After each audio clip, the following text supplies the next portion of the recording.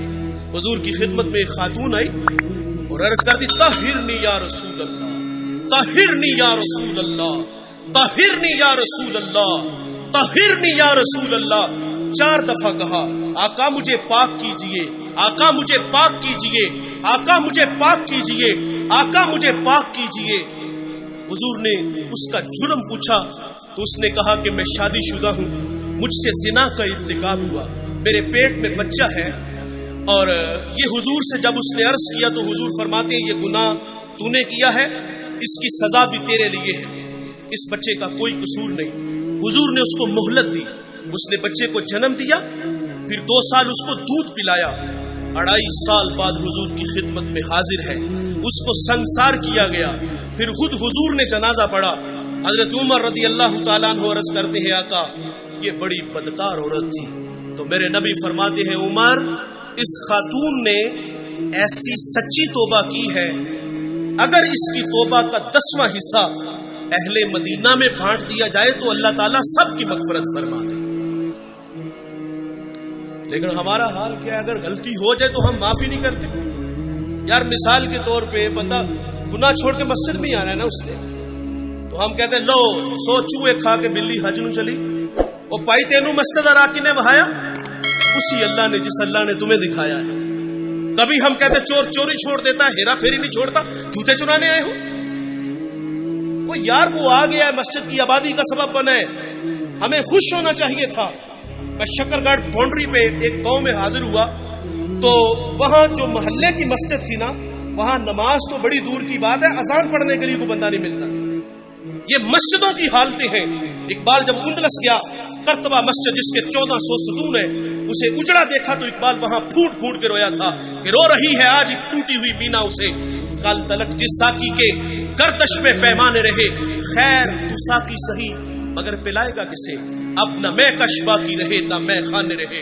اقبال کہتا ہے واعظ قوم کی وہ پختہ خیالی نہ رہی، برق طبعی نہ رہی، شعلہ میں کالی نہ رہی، رہ گئی رسم اعضاں روح بلالی نہ رہی، فلسفہ رہ گیا تلقین غزالی نہ رہی، اور مسجد مرثیہ خواہ ہے کہ نمازی نہ رہے، یعنی صاحب اوصاف وہ حجازی نہ رہے۔ اللہ کے گھر تو ویران ہے، اگر کسی کی پیشانی میں سجدوں کا نور ٹپک رہا ہے، وہ اللہ کے گھر میں حاضر ہے، ہمیں تو خوش ہونا چاہیے تھا، لیکن ہم شرمندہ کرتے ہیں۔ جب اللہ معاف کر دیتا ہے تو ہمیں بھی عادت ڈالنی چاہیے۔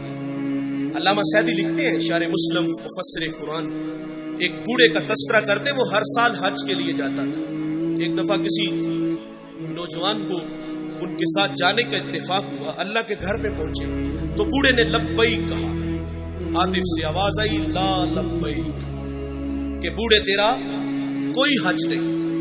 جو ساتھ نوجوان تھا وہ چونک سا گیا، اس نے کہا بابا جی آواز نہیں سنی؟ تو کہا بیٹے یہ آواز میں 70 سال سے سن رہا ہوں۔ تو وہ جوان کہتا ہے کہ بابا جی آپ پھر بھی آتے ہو؟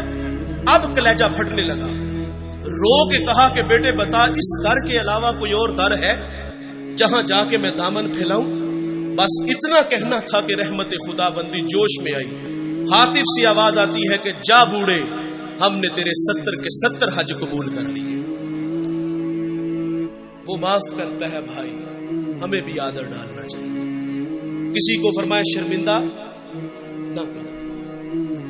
نبی رحمت صلی اللہ علیہ وسلم کی اقتداء میں صحابہ نماز کے لیے کھڑے، بالکل جماعت کا ٹائم تھا کہ کسی کی ہوا خارج ہو گئی۔ جماعت کا وقت ہے، ظاہر ہے وہ فوری اٹھے گا اور جا کے وضو بنائے گا. جو وہاں سے نکل کر وضو کے لیے جائے گا سبکی تو محسوس کرے گا نا، شرمندہ تو ہوگا نا. لیکن دیکھیے بھائی، حضرت عبداللہ ابن عباس رضی اللہ تعالیٰ عنہ حضور سے اسی وقت عرض کرتے ہیں کہ حضور اگر اجازت ہو تو ہم سب جا کے وضو نہ کریں.